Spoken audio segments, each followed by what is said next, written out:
اعدلي راسك، انت كده هتلخبطيني بقى. ارفعي راسك كده. عقبالك. عقبالي. خلاص يا زينب. هو ايه اللي خلاص يا بنتي؟ ما تبطلي تقولي الكلام ده. بكره هتحبي وهتتجوزي. طب اقول لك على حاجه، اول بيبي ليكي هتسميه خالد. هتشوفي. عارفه اللي هو مش قادره اتخيل اصلا، زي ما تكون دماغي وقفت.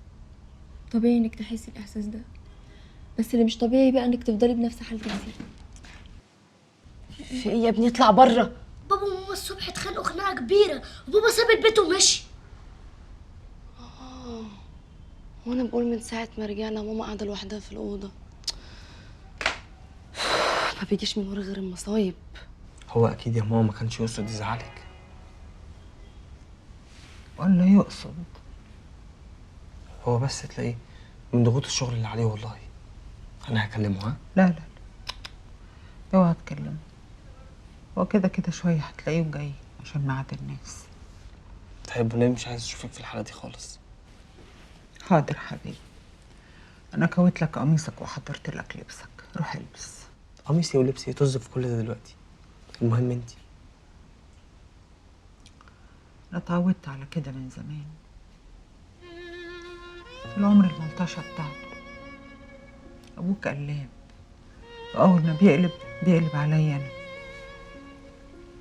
بس انا اللي غلطانه، انا اللي عودته على كده. كنت كل مره افوت واسامح واقول معلش، بكره يتغير بكره يتغير. بس هو ما اتغيرش، وانا اللي قبلت وسكت. بس المره دي لا. لا يا ماما، وبجد والله هو ما يتزعلش منه. وبعدين مش انا اللي هقول لك الكلام اللي انت بتقعدي تقوله لي وانا متخانق معاه. لو فكرت كويس تعرفي ان هو طيب وغلبان وما يقصدش. بتحميله؟ طبعا، ما انت زيه طلع غلط زي ابوك. انا اغلط في الدنيا كلها وانت لا. صح ولا مش صح؟ وبعدين انت عارفه ان مش بيفرق معايا زعل اي حد في الدنيا غيري. حتى زعل بابا نفسه ما بيفرقش معايا. اوعى تقول كده، عيب. اوعى تزعل ابوك. غريبه انت برضو يا عايده والله العظيم. مش عارف اوصفك ازاي. بس صعبت عليا نفسي أنا.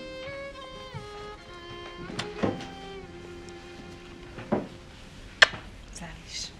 ما تزعليش يا ماما، لما يجي انا ليا كلام معاه.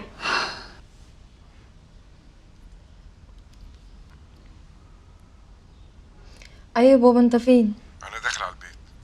مال صوتك؟ طيب هو انت متخانق مع ماما ليه؟ يلا حبايبي، روحوا البسوا عشان ما نتاخرش على ميعاد الناس.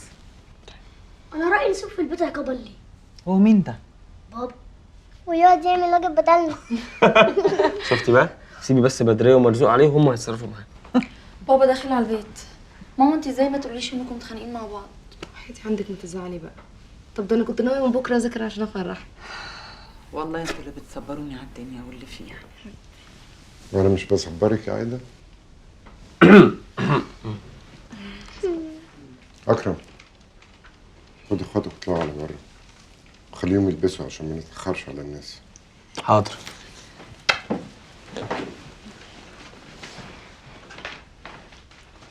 خد الباب بره.